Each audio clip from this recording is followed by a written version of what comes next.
పిల్లలకు చదువు, సంస్కారం, నాగరికత, మానవ నైతిక విలువలను భారతీయ సనాతన ధర్మాలతో పాటు పొదుపు చేయడం నేర్పించే బాధ్యత కూడా తల్లిదండ్రులదే.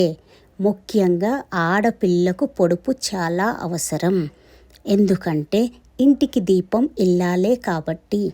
ఆడపిల్లకు పొదుపు అనేది ఎంత అవసరం అంటే ఒక భవనానికి పునాది ఎంత అవసరమో ఆడపిల్లకు పొదుపు చేయడం అంత అవసరం. మొక్కై వంగనిది మానై వంగున అన్నట్టుగా చిన్నప్పటి నుండే డబ్బు దాచుకోవడం ఆడపిల్లకు తెలియజేయడం తల్లిదే బాధ్యత. ఈ పిగ్గీ ప్యాన్ మొత్తం నేను 1 year నుంచి జమ చేసుకుంటూ వచ్చాను. ఈ 500s అన్నీ కూడా మా డాడీ ఇచ్చినారు. మా మమ్మీకి ఎంత ఏర్వంగి అరుగుతాయి. ఈ 50s, ఈ 100s,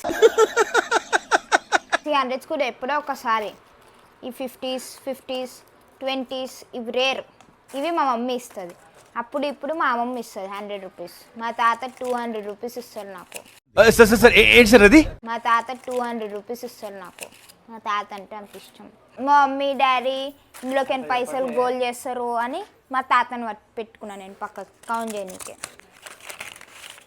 ఇవన్నీ ఎన్ని ఉన్నాయో మీరు ఎక్స్పెక్ట్ చేస్తే కామెంట్ చేయండి. వీటితోనైతే పక్కకు బంగారం మీకు ఉంటుంది మా మమ్మీ. అచ్చా. యుగాలు మారినా, తరాలు మారినా, కాలాలు మారినా ఎక్స్పైరీ డేటు లేనిది ఒక్క కరెన్సీకి మాత్రమే. అలాంటి కరెన్సీని ఇష్టపడని వారు ఎవ్వరూ ఉండరు. ఎంత సంపాదించాము అన్నది కాదు ముఖ్యం, ఈ అత్యాధునిక యుగంలో ఎంత దాచిపెట్టాము అన్నదే ముఖ్యం.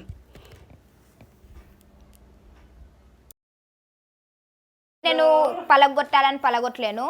నేను 500 నోట్ వేయనీకి వెళ్తే ఇరిగిపోయింది సడన్గా. కాబట్టి ఇది ఎప్పటి నుంచో 1 year నుంచి ఉంది. నేను 1 year నుంచి నియానం జమ చేసుకుంటూ పెట్టుకున్నాను. మా డాడీ ఇప్పుడు ఇంట్లో లేరు, ఆఫీస్కి వెళ్ళిండు. ఆఫీస్కి వచ్చిన తర్వాత ఇవన్నీ నేనే కొనుక్కుంటాను.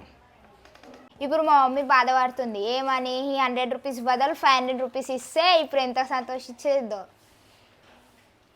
ఏంట్రో గ్యాప్ ఇచ్చావు, ఏవలా వచ్చింది. కాబట్టి ఆంటీస్, అంకుల్స్ మీరు కూడా మీ పిల్లలకు 500 నోట్స్ మాత్రమే ఇవ్వండి. 100 నోట్స్ మాత్రం ఇవ్వకండి. మీకే మళ్ళీ యూస్ఫుల్ అవుతాయి. ఈ టోటల్ అమౌంట్ ఎంత ఉందనేది నేను నెక్స్ట్ వీడియోలో మీకు చూపిస్తాను అన్నమాట.